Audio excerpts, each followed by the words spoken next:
A renda fixa é, podemos dizer, a porta de entrada do mundo dos investimentos. Praticamente todo mundo que investe começa por alguma modalidade de renda fixa. Inclusive, se você não sabe exatamente o que é renda fixa, aqui no canal tem um vídeo que explica por que a renda fixa tem esse nome.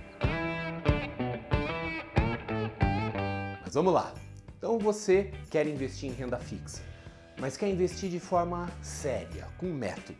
E não simplesmente na primeira coisa que o seu gerente de banco ou assessor de investimentos te ofereceu. Inicialmente, o que você precisa definir é se, de fato, quer investir em um título de renda fixa, um título individual, ou em um fundo que investe em vários títulos. Ambos têm vantagens e desvantagens. Investir em títulos individuais é mais interessante do ponto de vista fiscal, te dá mais autonomia para executar a sua estratégia de investimentos e, em geral, tem custos menores. Já o fundo é mais conveniente, pois ele é gerido profissionalmente e você não precisa se envolver. Mas vamos então assumir que você optou por investir em títulos individuais. A primeira coisa a saber, qual o tipo de remuneração que você espera? Títulos de renda fixa representam empréstimos e, por isso, pagam juros. Os juros podem ser pré-fixados ou pós-fixados, sendo que, no caso dos pós-fixados, os mais comuns são títulos indexados a taxas de juros básicas, como Selic ou DI, ou indexados à inflação.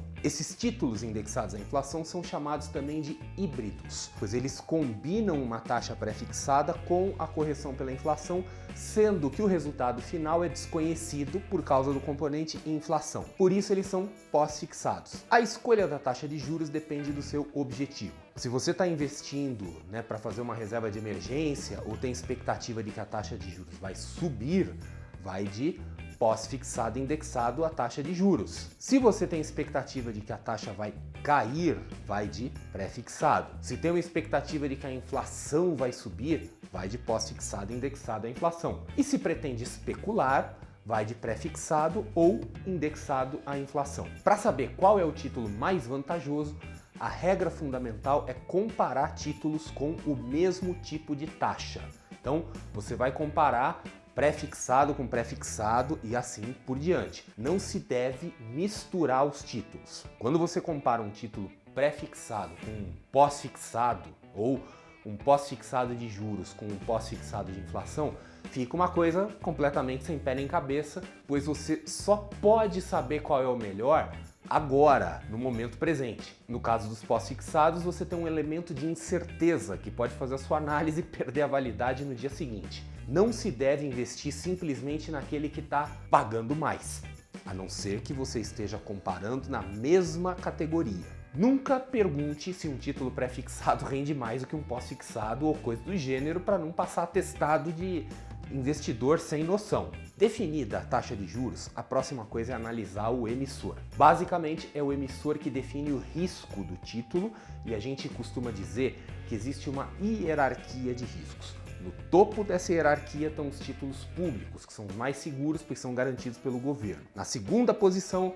estão os títulos bancários, que têm uma garantia limitada, que é o seguro de depósitos, provido pelo Fundo Garantidor de Créditos, o FGC. E depois vem o resto, que são os títulos privados emitidos por empresas não financeiras. Esses são os que exigem mais cuidado, pois eles não contam com um mecanismo de proteção oficial. Então é preciso analisar o emissor criteriosamente, estabelecer limites de alocação, sabendo que perdas podem acontecer e, mais importante, é preciso ter um prêmio de risco, ou seja, um título assim precisa ter uma taxa de juros significativamente mais alta que um título público ou um título bancário de características similares.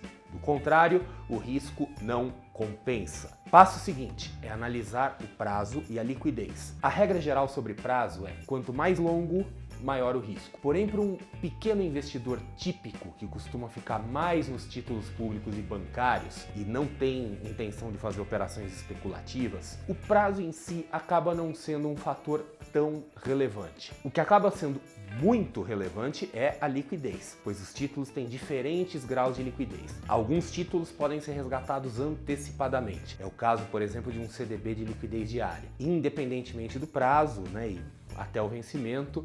Se você precisar do dinheiro, você resgata o título e acabou. Outros títulos não são resgatáveis, mas podem ser negociados. É o caso dos títulos públicos. No Tesouro Direto se usa o termo resgate, mas de uma forma meio metafórica. Mas o que acontece é que o Tesouro Nacional recompra o título. Na prática, é como se fosse um resgate mesmo e isso fica invisível para o investidor, pois o Tesouro se compromete a comprar imediatamente. Por isso a gente pode dizer sem medo de errar que eles têm liquidez diária. Mas outros títulos podem não ser tão facilmente negociáveis e o investidor pode ter uma certa dificuldade para pular fora do barco se precisar. E outros títulos sequer podem ser negociados e o investidor morre abraçado com eles até o final. Por isso, saiba qual é a sua necessidade de liquidez antes de investir e, na dúvida, fique com os títulos de liquidez diária. Os últimos fatores que merecem destaque são tributação e pagamento dos juros antes do vencimento. A alíquota de imposto de renda, ela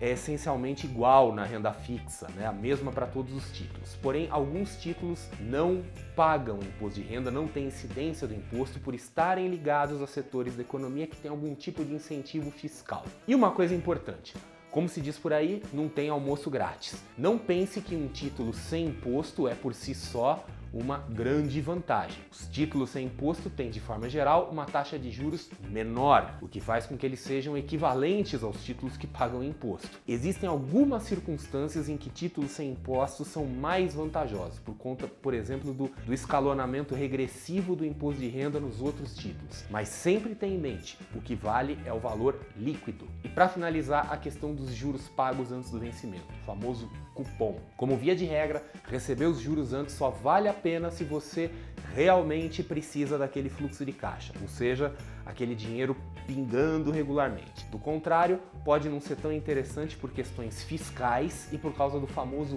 risco do reinvestimento, que vai ser assunto aí para um outro vídeo. E é isso aí. Se gostou, dê o seu like, faça um comentário, não se esqueça de se inscrever no canal e ativar as notificações.